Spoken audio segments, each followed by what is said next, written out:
എല്ലാ ഇന്റീരിയർ ബിസിനസ്സും മറ്റീരിയലിലാണ് ഡിപ്പെൻഡ് ചെയ്യുന്നത്. പക്ഷേ മിക്കവാറുള്ള കമ്പനീസും ടൈമും മണിയും കൺട്രോളും ലൂസ് ചെയ്യുന്നതിന് കാരണം അവരുടെ ഇൻവെന്ററി പല സൈറ്റ്സ് വെണ്ടർ വെയർഹൌസിൽ സ്പ്രെഡ് ആയി ഇരിക്കുന്നു.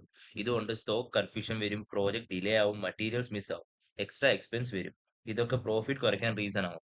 ഇന്നത്തെ വീഡിയോയിൽ ഞാൻ കാണിച്ചു തരുന്ന ഡിസൈലർ യൂസ് ചെയ്ത് ഇൻവെന്ററി ഫുൾ കൺട്രോളിൽ വെച്ചേക്കാൻ എങ്ങനെ എന്നത്. നിങ്ങൾക്ക് മൾട്ടിപ്പിൾ വെയർഹൌസ് ക്രിയേറ്റ് ചെയ്യാം, എല്ലാ മറ്റീരിയലും ട്രാക്ക് ചെയ്യാം, റിയൽ ടൈം അപ്ഡേറ്റ്സ് കാണാം. ഇപ്പോൾ സ്പ്രെഡ്ഷീറ്റും മാനുവൽ ട്രാക്കിങ്ങും വേണ്ട, എല്ലാം സിമ്പിളും സെൻട്രലൈസ്ഡ് ആയി മാനേജ് ചെയ്യാം. അപ്പോൾ നമുക്ക് സ്റ്റാർട്ട് ചെയ്യാം.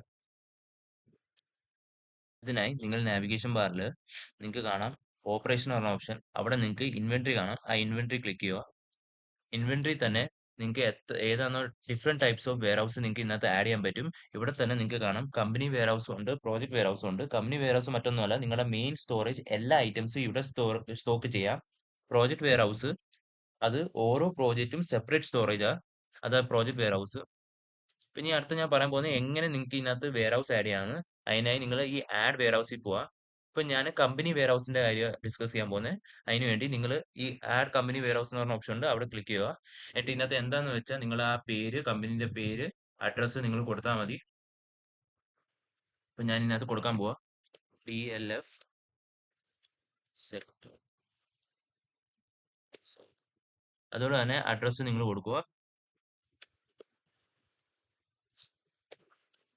എന്നിട്ട് ആഡ് ചെയ്യുക. ഇപ്പൊ നിങ്ങൾക്ക് കാണാം ഇവിടെ ലിസ്റ്റിൽ വന്നിട്ടുണ്ട്. പക്ഷെ ഇവിടെ ഐറ്റംസ് ഒന്നുമില്ല. ഇപ്പൊ ഞാൻ ഇവിടെ ഓൾറെഡി ഞാൻ ഒരു പ്രിപ്പയർ ചെയ്തിട്ടുള്ള ഒരു വെയർ ഹൗസ് കാണിച്ചു തരാം. ഇപ്പൊ ഇവിടെ നിങ്ങൾക്ക് കാണാം ലിസ്റ്റ് ഓഫ് ഐറ്റംസ്, ഇതിനകത്ത് എത്ര അവൈലബിൾ സ്റ്റോക്ക് ഉണ്ടെന്ന് അത് നിങ്ങൾക്ക് ഇവിടെ കാണാൻ പറ്റും. അതിന്റെ ഡീറ്റെയിൽസ് എല്ലാം. ഇത് ഞാൻ ഓൾറെഡി പ്രിപ്പയർ ചെയ്തിട്ടുള്ള ഒരു വെയർ ഹൗസ് ആണ്. ഇനി ഞാൻ അടുത്തതായി പറയാൻ പോകുന്നത് എങ്ങനെ നിങ്ങൾക്ക് പ്രോജക്ട് വെയർ ഹൗസ് ക്രിയേറ്റ് ചെയ്യാന്ന്. അതിനായിട്ട് നിങ്ങൾ പിന്നെ ആഡ് വെയർ ഹൗസിൽ പോവുക. ഇവിടെ നിങ്ങൾക്ക് സെലക്ട് പ്രോജക്റ്റ് എന്ന് പറഞ്ഞ ഓപ്ഷൻ ഉണ്ട്. ഇവിടെ നിങ്ങളുടെ കമ്പനി ചെയ്യുന്ന ലിസ്റ്റ് ഓഫ് പ്രോജക്ട്സ് നിങ്ങൾക്ക് കാണാം. ഇതിൽ ഏതിലാണോ നിങ്ങൾക്ക് വെയർ ഹൗസ് ക്രിയേറ്റ് ചെയ്യുന്നത് അത് സെലക്ട് ചെയ്യുക. ഇപ്പൊ സെലക്ട് ചെയ്യുക. ഇപ്പൊ ഞാൻ ഒരെണ്ണം സെലക്ട് ചെയ്യുക.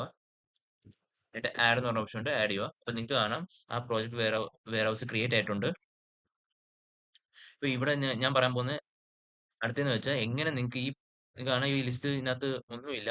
ഇനി അടുത്ത് പറയാൻ പോകുന്നത് എങ്ങനെ ഇതിനകത്ത് നിങ്ങൾക്ക് ഐറ്റംസ് ആഡ് ചെയ്യാന്ന്. അതിനായി നിങ്ങൾ ഈ കമ്പനി വെയർ ഹൗസിലും നമ്മൾ ആഡ് ചെയ്തിട്ടുള്ള വെയർ ഹൗസിലും ഒന്നുമില്ല, സീറോ ഐറ്റംസ് കാണിക്കുന്നത്. പിന്നെ അതിന് വേണ്ടി നിങ്ങൾ അത് സെലക്ട് ചെയ്യുക, നമ്മൾ ക്രിയേറ്റ് ചെയ്തിട്ടുള്ള വെയർ ഹൗസ്. ആഡ് സ്റ്റോക്ക് എന്ന് പറഞ്ഞ ഓപ്ഷൻ ഉണ്ട്, ആഡ് സ്റ്റോക്കിൽ പോവുക. പിന്നെ എന്നത്തെയാണ് റിസിപ്റ്റ് നിങ്ങൾ അത് കൊടുക്കുക. ഇപ്പൊ ഞാൻ 15-ാം തീയതി കൊടുക്കുക.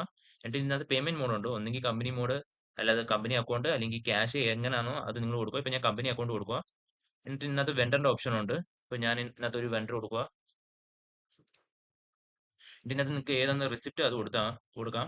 ഇപ്പൊ ഞാൻ ഒരു എക്സാമ്പിൾ ഏതെങ്കിലും റിസിപ്റ്റ് നമ്പർ കൊടുക്കുക. എന്നിട്ട് നിങ്ങൾക്ക് ഇതിനകത്ത് കാറ്റഗറി സെലക്ട് ചെയ്യാം. ഇപ്പൊ ഞാൻ ഇതിനകത്ത് വുഡ് വർക്ക് സെലക്ട് ചെയ്യുക. എന്നിട്ട് എന്തെങ്കിലും റിസിപ്റ്റ് ഉണ്ടെങ്കിൽ നിങ്ങൾ അറ്റാച്ച് ചെയ്തിട്ട് നെക്സ്റ്റ് കൊടുത്താൽ മതി.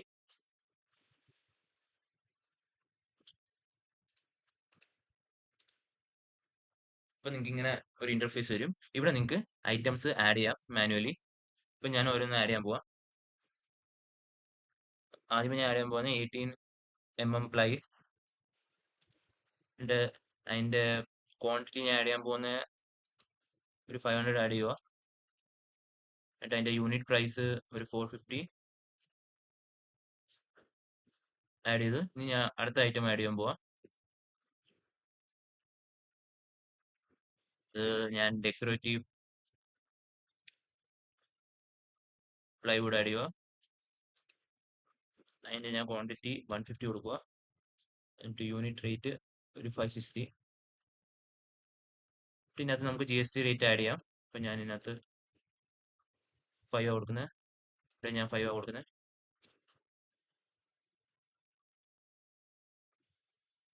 ഇതെല്ലാം ചെയ്ത് കഴിഞ്ഞിട്ട് നിങ്ങൾക്ക് കൺഫേം സ്റ്റോക്ക് എന്ന് പറഞ്ഞ ഓപ്ഷൻ ക്ലിക്ക് ചെയ്യുക. എന്നിട്ട് സ്റ്റോക്കിംഗ് കൊടുക്കുക. അങ്ങനെ ഇത് ഈ നമ്മുടെ വെയർ ഹൗസിനകത്ത് ഈ സ്റ്റോക്സ് ആഡ് ആയിട്ടുണ്ട്. നിങ്ങൾക്ക് ഈ ലിസ്റ്റിൽ പോകുമ്പോൾ നിങ്ങൾക്ക് കാണാം നമ്മൾ ആഡ് ചെയ്തിട്ടുള്ള ഈ സ്റ്റോക്സ്. ഇനി ഞാൻ അടുത്ത പറയാൻ പോകുന്നത് എങ്ങനെ പ്രോജക്ട് വെയർ ഹൗസിനകത്ത് ഐറ്റംസ് ആഡ് ചെയ്യാന്ന്.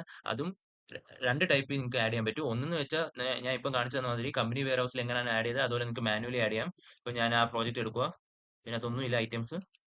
അവിടെ പോയിട്ട് ആഡ് സ്റ്റോക്ക് എന്ന് പറഞ്ഞ ഓപ്ഷൻ ഉണ്ട്, നമ്മൾ മുമ്പ് ക്ലിക്ക് ചെയ്താൽ മതി. മാനുവലി നിങ്ങൾക്ക് ആഡ് ചെയ്യാം. അതല്ലെങ്കിൽ നിങ്ങൾക്ക് കമ്പനി വെയർ ഹൗസിൽ നിന്ന് തന്നെ ഡയറക്റ്റ് ആയിട്ട് ഇങ്ങോട്ട് ട്രാൻസ്ഫർ ചെയ്യാം. അതിനായി നിങ്ങൾ കമ്പനി വെയർ ഹൗസിൽ പോവുക. ഇപ്പം ഈ നമ്മളിപ്പം ക്രിയേറ്റ് ചെയ്ത വെയർ ഹൗസിൽ പോയിട്ട് ഇപ്പം ഞാൻ കാണിച്ചു തരാം എങ്ങനെ നിങ്ങൾക്ക് ട്രാൻസ്ഫർ ചെയ്യാൻ പറ്റുന്ന പ്രോജക്റ്റ് വെയർ ഹൗസിനകത്ത്. അതിനുവേണ്ടി നിങ്ങൾ ഇപ്പം ഞാൻ ഈ ഐറ്റമായി ട്രാൻസ്ഫർ ചെയ്യാൻ പോകുന്ന 80 പ്ലൈ സ്റ്റോക്ക് ഔട്ട് എന്ന് പറഞ്ഞ ഓപ്ഷൻ ഉണ്ട്, അവിടെ പോവാം. സ്റ്റോക്ക് ഔട്ടിൽ പോയിട്ട് ഇപ്പം ഞാൻ ഇതിനകത്ത് ഒരു 50 ഐറ്റമാണ് ട്രാൻസ്ഫർ ചെയ്യാൻ ഉദ്ദേശിക്കുന്നത്. ഈ 50 ഐറ്റംസ്, പിന്നെ ഞാൻ ഒരു കാര്യം കൂടെ പറയാൻ മറന്നുപോയി, ഇതിനകത്ത് സ്റ്റോക്ക് സ്റ്റേറ്റ് എന്ന് പറഞ്ഞ ഓപ്ഷൻ ഉണ്ട്. ഇതിനകത്ത് കൺസ്യൂംഡ്, നിങ്ങൾക്ക് ഏത് പ്രോജക്റ്റിലാണ് കൺസ്യൂം അത് ചെയ്യാൻ പറ്റും. റിട്ടേൺ നിങ്ങളുടെ വെൻഡേഴ്സിന് റിട്ടേൺ ചെയ്തിട്ടുണ്ടെങ്കിൽ അങ്ങനെ സെലക്ട് ചെയ്ത് ചെയ്യാൻ പറ്റും. ഇപ്പം നമ്മുടെ മോട്ടീവ് എന്ന് വെച്ചാൽ ട്രാൻസ്ഫർ ചെയ്യുകയാണ്. അപ്പം ഞാൻ ട്രാൻസ്ഫർ എന്ന് പറഞ്ഞാൽ കൊടുത്തു, ഏതാണ് പ്രോജക്റ്റ് അത് കൊടുക്കുക. ഞാൻ ഇതിനകത്ത് പ്രോജക്റ്റ് സെലക്ട് ചെയ്തു. എന്നിട്ട് ആ സ്റ്റോക്ക് ഔട്ട് എത്രയാണെന്ന് വെച്ചാൽ ആ ക്വാണ്ടിറ്റി ഞാൻ മാർക്ക് ചെയ്തിട്ടുണ്ട് 50. എന്നിട്ട് എന്താണെന്ന് വെച്ചാൽ റിമാർക്ക് ഞാൻ കൊടുത്തിട്ടുണ്ട്, transferring for wardrobe and kitchen cabinet. ഞാൻ ഇനി സ്റ്റോക്ക് ഔട്ട് ചെയ്യുക. ഇപ്പം ഞാൻ അത് സ്റ്റോക്ക് ഔട്ടായി. അത് സ്റ്റോക്ക് ഔട്ട് ചെയ്തപ്പോൾ നിങ്ങൾക്ക് കാണാം അവൈലബിൾ സ്റ്റോക്ക് എത്രയാണെന്ന് കാണിക്കുന്നത്. മുമ്പേ 500 ആയിരുന്നു, അതിൻ്റെ നമ്മൾ 50 സ്റ്റോക്ക് ഔട്ട് ചെയ്തു. ഇനി ഈ ട്രാൻസാക്ഷൻ, അങ്ങനെ നിങ്ങൾ ട്രാൻസാക്ഷൻ ഹിസ്റ്ററി പോകുമ്പോൾ ഇവിടെ സ്റ്റോക്ക് ഔട്ടിൽ പോകുമ്പോൾ നിങ്ങൾക്ക് ആ ഡീറ്റെയിൽസ് കാണാൻ പറ്റും, എത്ര ഐറ്റംസ് സ്റ്റോക്ക് ഔട്ട് ചെയ്തിട്ടുള്ളത്. അതുപോലെ തന്നെ നിങ്ങൾ പ്രോജക്റ്റ് വെയർ ഹൗസിൽ പോകുമ്പോൾ ഏത് പ്രോജക്റ്റിലാണ് നിങ്ങൾ ട്രാൻസ്ഫർ ചെയ്തിട്ടുള്ളത് അവിടെ നിന്ന് നിങ്ങൾക്ക് കാണാൻ പറ്റും. ഇപ്പം ഞാൻ ആ ട്രാൻസ്ഫർ ചെയ്തിട്ടുള്ള പ്രോജക്റ്റ് എടുക്കുക. ഇവിടെ നിങ്ങൾക്ക് ട്രാൻസാക്ഷൻ ഹിസ്റ്ററിയിൽ പോകുമ്പോൾ നിങ്ങൾക്ക് കാണാൻ പറ്റും ആ സ്റ്റോക്കിനായിട്ടുള്ള ഐറ്റം. ഇങ്ങനെ നിങ്ങൾക്ക് പ്രോജക്റ്റ് വെയർ ഹൗസിനകത്ത് ഒന്നെങ്കിൽ നിങ്ങൾക്ക് മാനുവലി ആഡ് ചെയ്യാൻ പറ്റും, കമ്പനി വെയർ ഹൗസിനകത്ത് ആഡ് ചെയ്യുന്ന പോലെ, അല്ലെങ്കിൽ നിങ്ങൾക്ക് കമ്പനി വെയർ ഹൗസിന്റെ ഡയറക്റ്റ് ആയിട്ട് നിങ്ങൾക്ക് ഐറ്റംസ് ട്രാൻസ്ഫർ ചെയ്യാനും പറ്റും. ഇനി ഞാൻ അടുത്ത് പറയാൻ പോകുന്നത് ഡെലിവറി സ്റ്റോക്കിന്. ഇത് മറ്റൊന്നുമല്ല, നിങ്ങൾ ഓർഡർ ചെയ്തിട്ടുള്ള ഐറ്റംസ് നിങ്ങളുടെ സൈറ്റിൽ വന്നിട്ടുണ്ടെങ്കിൽ അത് ഏത് വെയർ ഹൗസിൽ നിങ്ങൾക്ക് റെക്കോർഡ് ചെയ്യേണ്ടത് അത് ചെയ്യാൻ പറ്റും. അതിനെ ഇപ്പം ഞാനൊരു എടുക്കാൻ പോവാ, അത് എങ്ങനെ റെക്കോർഡ് ചെയ്യേണ്ടതെന്ന് ഞാൻ നിങ്ങൾക്ക് കാണിച്ചു തരാം. ഫോർ എക്സാമ്പിൾ ഞാനിപ്പോൾ ഇത് എടുക്കുക. ഇവിടെ 3 ഡോട്ടിൽ പോവുക, റെക്കോർഡ് ഡെലിവറി എന്ന് പറഞ്ഞ ഓപ്ഷൻ ഉണ്ട്, അവിടെ ക്ലിക്ക് ചെയ്യുക. ക്ലിക്ക് ചെയ്തിട്ട് നിങ്ങൾക്ക് കാണാൻ പറ്റും മറ്റീരിയൽസ്, അതിന്റെ ക്വാണ്ടിറ്റി, അതിന്റെ അസെപ്റ്റ് സ്റ്റോക്ക് എന്ന് പറഞ്ഞ ഓപ്ഷൻ ഉണ്ട്, അത് ചെയ്യുക. ഏത് വെയർ ഹൗസിലാണ് നിങ്ങൾക്ക് ആഡ് ചെയ്യേണ്ടത് അത് ആഡ് ചെയ്യുക, ഏത് പ്രോജക്റ്റിൽ. ഇപ്പം ഞാൻ ആ പ്രോജക്റ്റ് കൊടുത്ത് എൻ്റെ നെക്സ്റ്റ് കൊടുക്കുക. വെണ്ടർ ഏതാന്ന് കൊടുക്കുക.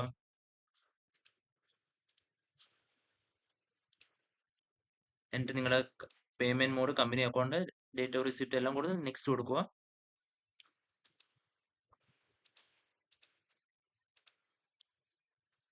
അപ്പൊ ഇവിടെ ചില ഐറ്റംസ് നമ്മൾ സെറ്റിംഗിനകത്ത് ഇല്ലാത്ത നമ്മൾ ഇത് ആഡ് ചെയ്ത് കൊടുക്കേണ്ടി വരും. അപ്പൊ ആഡ് ചെയ്ത് കൊടുത്തിട്ട് ഏതാണെന്ന് ഇങ്ങനെ കൊടുത്ത്, ഇപ്പൊ നിങ്ങൾക്ക് ഇമേജ് ആഡ് ചെയ്യാനെങ്കിൽ അത് ആഡ് ചെയ്യാം. അങ്ങനെ ഇത് ആഡ് ആവും, കാരണം ഈ ഐറ്റംസ് ഒന്നും നമ്മുടെ സെറ്റിംഗിനകത്ത് ഇല്ലായിരുന്നു. അങ്ങനെ ആഡ് ആയി. ഇനി നിങ്ങൾക്ക് കൺഫേം സ്റ്റോക്കിന് കൊടുക്കാം. അപ്പോൾ ഈ ഐറ്റംസ് എല്ലാം സ്റ്റോക്കിനായി. ഇനി നിങ്ങൾ പിന്നെ ബാക്ക് പോയിട്ട് നിങ്ങളുടെ ആ പ്രോജക്റ്റ് എടുക്കുക.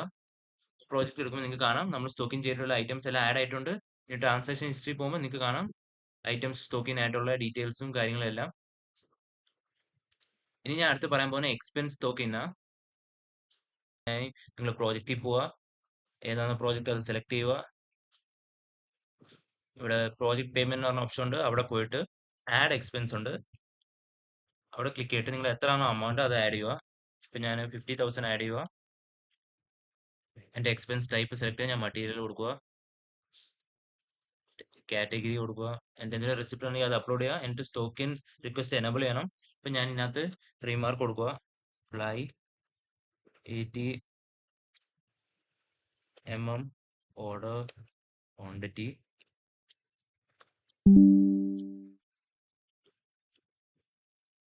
39.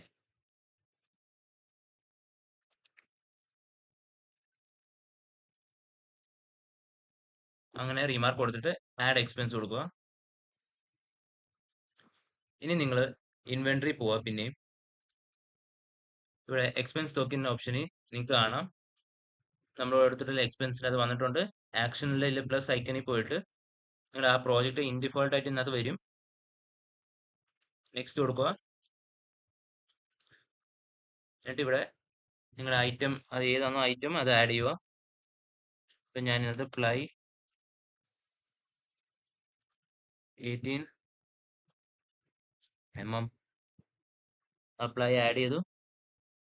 പിന്നെ എത്രയാണോ അമൗണ്ട്, എത്ര ക്വാണ്ടിറ്റി എന്ന് വെച്ചാൽ അത് കൊടുക്കുക, 39. പിന്നെ യൂണിറ്റ് റേറ്റ് എത്രയാണെന്ന് വെച്ചാൽ അത് കൊടുക്കുക. പിന്നെ നിങ്ങളുടെ GST എത്രയാണെന്ന് വെച്ചാൽ അത് കൊടുക്കുക, ഞാൻ അതും കൊടുക്കുക. എന്നിട്ട് കൺഫേം സ്റ്റോക്കിൻ കൊടുക്കുക. ആ സ്റ്റോക്കിനായി നിങ്ങൾക്കത് ഒന്ന് വെരിഫൈ ചെയ്യണമെങ്കിൽ നിങ്ങൾ പിന്നെയും വെയർ ഹൗസിൽ പോയിട്ട് നിങ്ങളുടെ ആ പ്രോജക്റ്റ് സെലക്ട് ചെയ്യുക. ഇപ്പൊ നിങ്ങൾക്ക് ട്രാൻസാക്ഷൻ ഹിസ്റ്ററി പോകുമ്പോൾ നിങ്ങൾക്ക് കാണാൻ പറ്റും ഐറ്റമിന്റെ ഡീറ്റെയിൽസും കാര്യങ്ങളും എല്ലാം. ഇനി ഞാൻ അടുത്തതായി പറയാൻ പോകുന്നത് ട്രാൻസാക്ഷൻ ഹിസ്റ്ററിയെ കുറിച്ചാണ്. ഇവിടെ നിങ്ങൾക്ക് സ്റ്റോക്ക് ഇൻ സ്റ്റോക്ക് ഔട്ട് കാണാം, ഫിൽട്ടർ ഔട്ട് ചെയ്യാൻ പറ്റും വെണ്ടർ വെച്ച് അല്ലെങ്കിൽ ഡേറ്റ് മന്ത് വെച്ച്. അങ്ങനെ നിങ്ങൾക്ക് ഒരു ക്ലിയർ ആയിട്ട് ട്രാക്ക് ചെയ്യാൻ പറ്റും. അങ്ങനെ ഡിസൈലോ യൂസ് ചെയ്താൽ മറ്റീരിയൽ ഈസിയായി ട്രാക്ക് ചെയ്യാം, വേസ്റ്റേജ് കുറയും, കൺഫ്യൂഷൻ ഇല്ല, ഫുൾ കൺട്രോൾ കിട്ടും, ഇൻവെന്ററി ഹെഡേക്ക് ഇല്ല, എല്ലാം clean and clear. Thank you.